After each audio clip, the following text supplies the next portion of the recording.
Emily, nasaan na kayo? Bumalik na si Grace dito kina Carlos. Ano pong mangyayari? Well, actually, she's unconscious right now. Pero lalagyan ko siya ng swero. Para i-detoxify? Ninong, kapag nawala yung effect ng tinurok nyo, baka maalala niya yung ginawa niyo sa kanya. Do you think hindi ko alam yun? Siyempre, I won't totally flush out the drug, okay?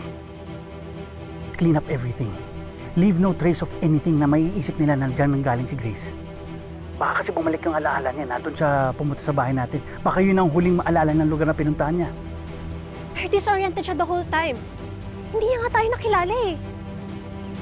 Kailangan makasiguro tayo. Sige na.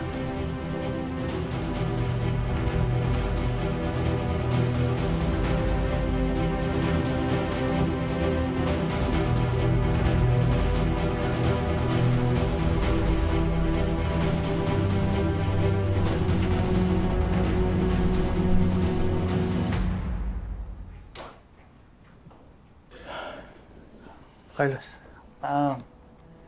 she seems fine. Her heart rate is normal. Yung IV fluids naman na tinitake niya, ay babalik naman yung nutrients na nawala sa kanya. Kailangan niya talaga magpahinga.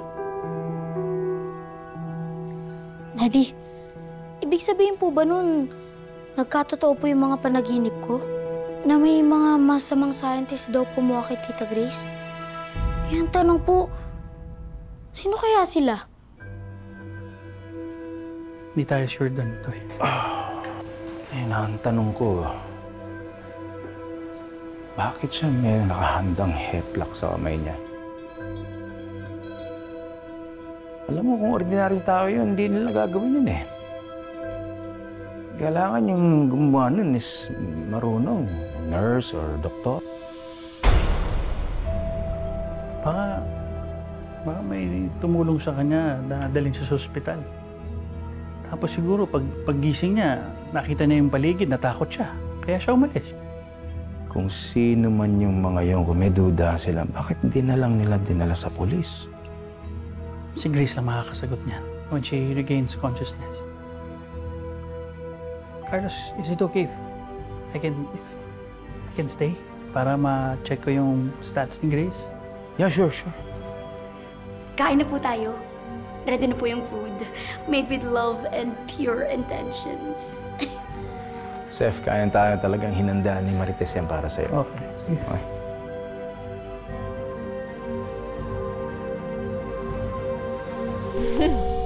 Grabe.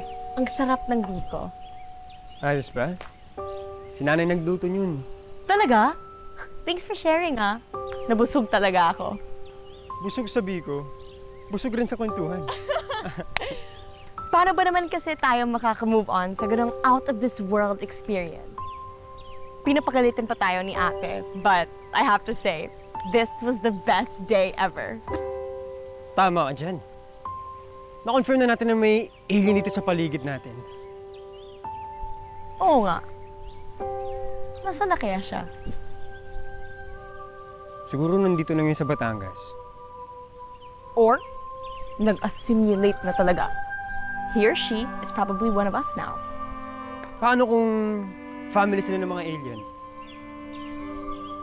Or, mag-isa lang siya. Kaya, ayaw na niyang umuwi. Bakit naman? Hindi naman tayong pinakamagandang planeta dito sa buong universe. Nag-global warming nga tayo dito eh. What if, na-in-love sila sa isang tao? Kaya, ayaw na niyang umuwi. May konsepto ba ng love ang mga alien? Well, I'm sure magagrasp nila yung concept na yun once they mingle amongst other humans.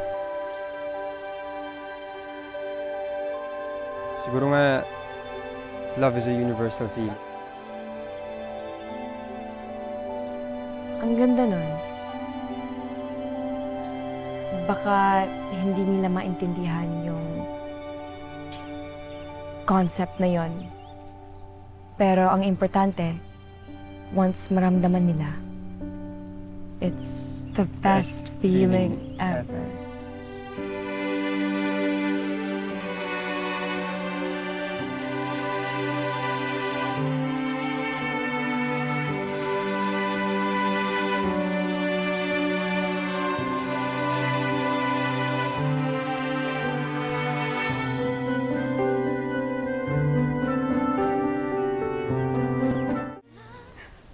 Daddy, Hmm. alam niyo po ba? Sobrang saya ko po.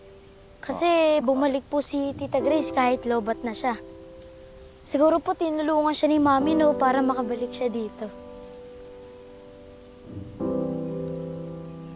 Ba't po ganun? Parang hindi ka naman po happy, Dad. Masaya ako, Doy. Kaya lang nag-worry ako eh. Dahil hindi ko alam, baka mamaya meron na palang sumusunod sa Tita Grace mo. Meron na palang nagta-track down sa kanya. Baka merong mga nakakaalam na alien na siya. Hindi natin alam. Alam niyo po, Daddy, wala pong makakaalam nun. Di ba tayo-tayo lang po ni Nani ng Seth nakakaalam nun? O kaya, hindi po kaya nakita nila gumamit ng alien power si Tita Grace? Disappointed ako sa'yo. Alam mo, in-expose mo yung sarili mo dito. Marami makakita sa'yo. Akala mo ba hindi ko alam yung ginawa mo? Pinabilis mo yung ani namin para mas marami yung mga crabs. Tama ba yun? Kung may makakita sa'yo, paano natin papaliwanag yun? Yun na nga yun. Dad, Galit ka pa rin ba sa akin? Tek mo na. Ba't tinanggal mo yung IV mo? Ayan, dumudugo pa, oh. Nag-aalala ka?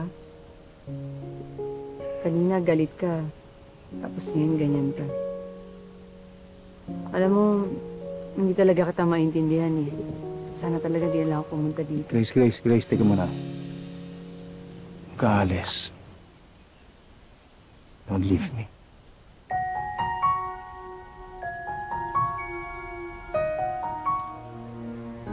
Please, don't leave me.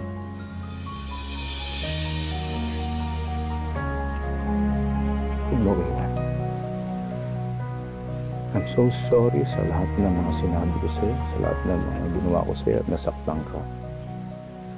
I'm sorry, you don't deserve that. Sorry. Pero bakit mo ginawa yun?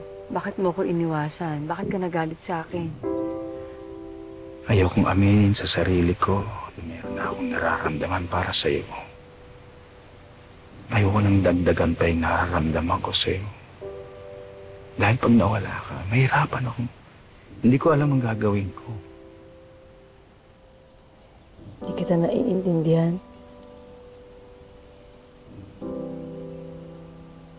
I love you. Mahal kita, Grace. Gusto kita makasama. Mahal mo ko? Katulad nung pagmamahal mo kay Catherine tsaka kay Venus? Tingnan mo na. Makinig ka sa akin. Hindi ko mahal si Venus. Mahal ko si Catherine, pero huwag mong ikukumpara ang sarili mo kay Catherine. Iba si Catherine. Andito ka na. Ibang panahon si Catherine. Mahal kita. Mahal kita. Mahal din kita, Carlos.